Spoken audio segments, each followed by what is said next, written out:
যাচ্ছি সমুদ্রের উদ্দেশ্যে, দেখি না কি হয় রেজাল্ট।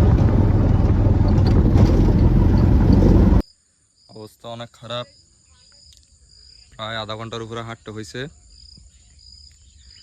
সিট পাওয়া যাচ্ছে না, চারিদিকে ফেনা। সিট এটা পাইছি, কিন্তু মনে হয় না এটাতে দুইটার বেশি বসে ফেলা যাবে। এটাও একটু পরে নাড়ি দিতে পারে।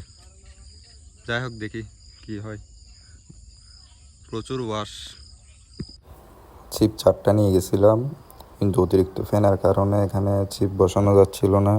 মাছের মোটামুটি ওয়াশ আছে, আপাতত বৃষ্টির পরে বসলে ভালো হবে। আমি একা হওয়াতে মাছ তোলার ভিডিওগুলো করতে পারিনি, তবে আলহামদুলিল্লাহ 4টা মাছ পেয়েছি। 1টা বাজে উঠে গিয়েছিলাম, অতিরিক্ত গরম ছিল। ওখানে সাইজে রুই আছে মোটামুটি, তবে কাতালের পরিমাণ কম। রুই টার্গেট করে গেলে বেশি ভালো হয়। আমি রুই মাছ যেটা পেয়েছি এটা প্রায় 1 কেজির উপরে, আর 2টা পাঙ্গাস আর একটা ফলি মাছ পেয়েছি।